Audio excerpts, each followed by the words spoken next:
We prepared an end-to-end walkthrough on a simple use case so you can see the full workflow, from I don't know this table to data is transformed and loaded. We're running the agent through Datapunkt, our marketplace that I mentioned earlier. In the Hired Agent section, we select Datapunkt Intelligence. That's our full automation pack, so it includes all agents and tools. When we open it, the first thing you notice is that it loads my session history. So it's not starting from zero every time. It remembers context per user. I start a new session and say hello. The agent immediately shows what it specializes in and asks a few quick onboarding questions. I introduce myself. I introduce a simple table, LN_ACCT. We assume we know nothing about it. I ask the agent to analyze it, and that the main idea is to map it to BIAN, which is a common language for banking data and banking capabilities. The agent responds with a summary. It identifies the business name as loan account and explains that this table represents a central repository of loan information, including terms, status, operational attributes, lifecycle data. What's important here is not the wording. What's important is that the agent correctly inferred the business purpose of the table based on structure and metadata. It understood that this is not just random transactional data, it is a loan management entity. Next, I ask for more detailed information. Now the agent provides a detailed business explanation, a technical description of field types and structure, and a confidence score of 0.95. This means the agent is separating semantic meaning from technical structure. It understands what the table does in business terms, how it is structured technically, and how certain it is about that interpretation. Now we go deeper. I ask specifically about the column CC_TRM. The agent searches internal documentation and returns a structured explanation. It explains that this column stands for charge term and defines how frequently periodic charges are applied, in combination with another field like CC_period. This is important. The agent did not guess based on column naming conventions. It looked into enterprise knowledge and reconstructed the actual business logic. Now we move to mapping to BIAN. Before generating anything, the agent confirms context. It summarizes. We are working with loan account data. The main entities are loan and customer. The process is loan account management. Potential domains include lending and customer management. Let me explain what this means. The agent is reconstructing the business scenario. It is identifying what business entities are involved, what process is being supported, what loan types are implied, which service domains are relevant. This is critical. We don't work here with the flat data model. It is a structured banking capability framework.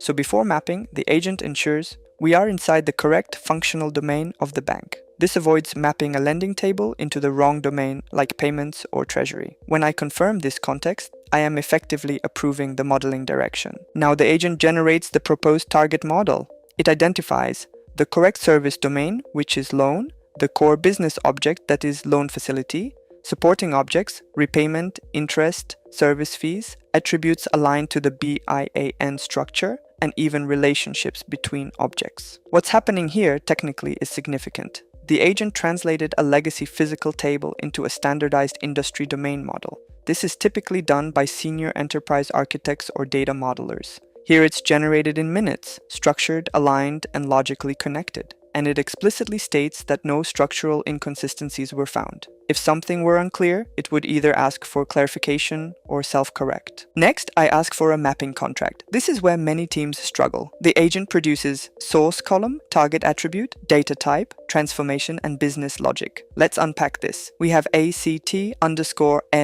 to loan facility identifier case. We got the direct mapping.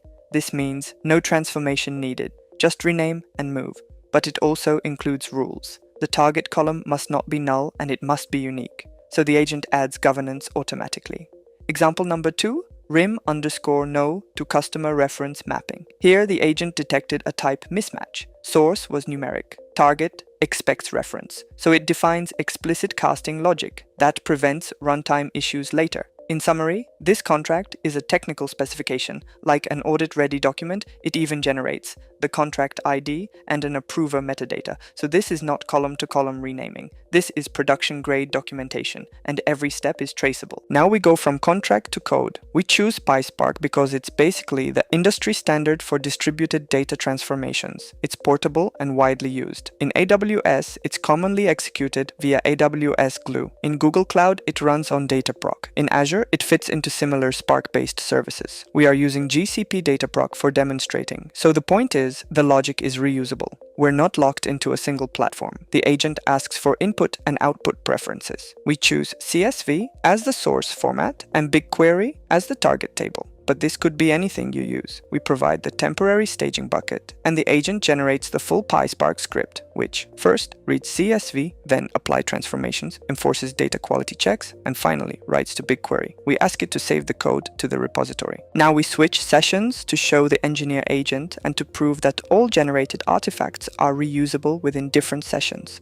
We provide the input CSV file and the target table, and we ask it to deploy and run the job. The job fails. And that's actually the point, because in real life, things fail. The agent reads the error log and explains it in simple terms. A Python syntax error in the script. Instead of stopping, the engineer agent sends the code back to the CodeGen agent. CodeGen fixes the issues, and it updates the input logic properly. Then it hands the corrected script back to the engineer agent. We run again, and waiting for the response. And now, the job completes successfully. We get a job ID and a console link, and most importantly, the transformed data lands in the target table. Finally, end to end. From unknown table to domain-specific aligned model to mapping contract to code generation to deployment and debugging took us about 10 to 15 minutes. That's the value here. Not a single automation step, but a full workflow where agents work like a team and actually push data into production systems.